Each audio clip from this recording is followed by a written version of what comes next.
Hay una imagen que define muy bien la situación actual de España, un motor gripado. Y ya van 3 años así. ¿La causa de todo esto? Pues que se está gobernando sin unos presupuestos generales del Estado al día. En este análisis vamos a ver qué significa esto de verdad para la economía, rascando un poco más allá de los grandes titulares que oímos a diario. 3. Hay que quedarse con este número. Porque, ojo, no es solo una cifra, son 3 años. 3 años en los que la economía española, en cierto modo, ha estado funcionando a la deriva. Y es que este número es la clave para entender por qué, aunque a veces las cosas parezcan ir bien, en el fondo algo no termina de encajar. Imagínense la situación. Es como estar 3 años navegando, pero con un mapa económico totalmente desactualizado. Es como si intentáramos movernos por una gran ciudad hoy con una guía de calles de hace 5 años. Sería un caos, ¿verdad? Pues, a grandes rasgos, esa es la situación de las finanzas del país. Vale, pero la pregunta del millón es, ¿y esto en qué nos afecta en el día a día? Porque, seamos claros, esto no es un simple tecnicismo para políticos, no. Esto tiene consecuencias muy, muy reales. Hablamos del empleo, de la inversión, en definitiva, del futuro. Vamos a meternos en faena y a verlo. Empecemos por el principio. ¿Qué significa realmente gobernar con una herramienta, por así decirlo, obsoleta? El informe que analizamos hoy lo explica con una analogía que es buenísima. Dice que es como intentar gestionar un país entero con una hoja de Excel de hace 3 años. Impensable. A ver, los presupuestos generales del Estado son, para que nos entendamos todos, la hoja de ruta económica del país. El plan. Y claro, gobernar sin unos presupuestos nuevos es como si una familia intentase pagar las facturas de hoy, con la inflación como está, con el sueldo que cobraba hace 3 años. Es que es imposible, las cuentas no salen por ningún lado. Y aquí está el verdadero meollo del estancamiento. Porque sí, claro que los servicios básicos se siguen pagando, las nóminas de los funcionarios llegan, pero más allá de eso, el país se queda como congelado.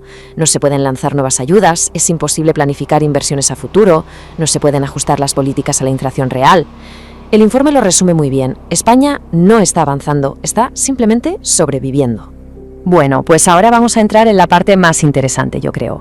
Vamos a poner frente a frente los grandes titulares y la realidad que hay detrás. Vamos a desmontar un poco esos mensajes tan optimistas que oímos constantemente y a ver qué nos dicen los números de verdad, según este análisis. Seguro que esta frase suena familiar. El consumo está subiendo, crece, se vende como la gran señal de que la economía de las familias va viento en popa. Pero, ¿es esto del todo cierto? Pues aquí el informe destapa lo que llama una trampa. Porque, ojo, una cosa es gastar más euros y otra muy distinta es comprar más cosas. La gente efectivamente gasta más dinero. ¿Por qué? Pues porque todo es mucho más caro, es el efecto de la inflación.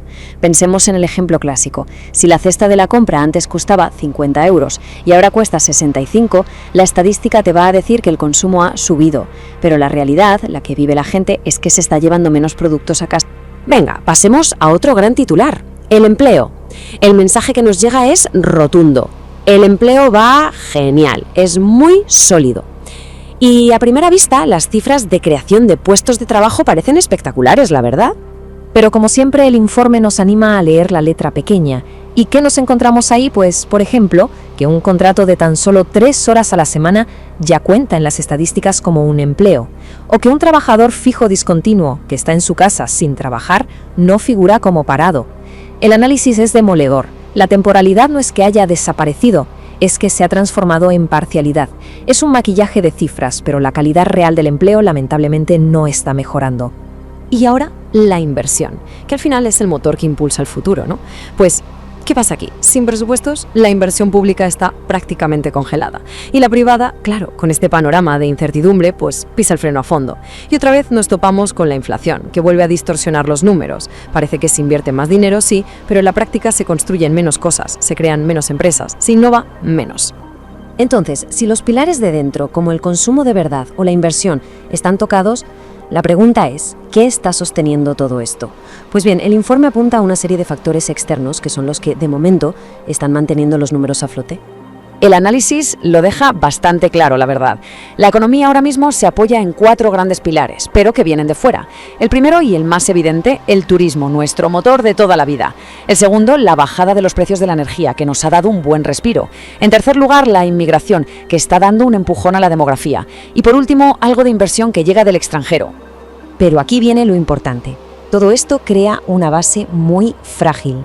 Lo que argumenta el informe es que depender tanto de factores que no controlamos es una apuesta de mucho riesgo. No es un modelo económico basado en una fortaleza propia, en una industria potente o en ser muy productivos. No, dependemos de cosas que de un día para otro pueden cambiar por completo. Hablemos ahora de un tema clave en todo esto, los famosos fondos europeos, los Next Generation. El informe se plantea una pregunta muy directa. ¿Han sido de verdad un salvavidas a largo plazo o más bien un parche temporal? Y aquí, como casi siempre, hay dos caras de la misma moneda. Por un lado, es innegable que los fondos evitaron un colapso económico total después de la pandemia. Fueron un salvavidas, sin duda. Pero por otro lado, el informe es muy crítico con su gestión. Habla de una ejecución muy lenta, de un dinero que se ha fragmentado en miles de microproyectos. Y quizá lo más grave es que se están usando como un parche para tapar el agujero que deja la falta de un presupuesto de verdad. Y así llegamos a la parte final del análisis, y la imagen con la que concluye el informe es tremenda. Compara la economía española con un coche que sigue moviéndose por la inercia, pero que tiene el motor completamente gripado. Parece que avanza, pero en realidad no tiene fuerza propia. Esta tabla lo resume todo a la perfección. Por un lado vemos lo que hace que la economía parezca que crece, el turismo, los costes energéticos más bajos, el efecto de la inflación en las cifras y los fondos europeos. Pero, como dice el informe, son impulsos temporales, son como chutes externos. Y por el otro lado, tenemos lo que de verdad genera riqueza a largo plazo y que ahora mismo está en punto muerto: la productividad, una industria fuerte, la inversión real y la innovación. Y en el fondo de todo esto, el informe deja una reflexión que es un auténtico torpedo a la línea de flotación de la inacción política. Dice algo así como que gobernar no puede ser solo resistir, aguantar en el poder y ya está. Gobernar es otra cosa, es planificar, es actualizarse, es negociar y sobre todo es responder a los problemas de la gente. Y ese es básicamente el diagnóstico final, que la falta de presupuestos no es un problema técnico, es solo un síntoma. ¿El síntoma de qué? Pues de que la supervivencia política del día a día se ha puesto por delante de la responsabilidad de Estado, de la obligación de planificar el futuro económico de todo un país. Así que para terminar, nos quedamos con esa pregunta final que lanza el informe, que es muy potente. ¿Se está gobernando de verdad o se está simplemente resistiendo? Es una pregunta que nos obliga a pensar en la diferencia abismal que hay entre tener una visión de país, un plan de futuro o simplemente dedicarse a sobrevivir en el poder. Muchas gracias por acompañarnos en este análisis.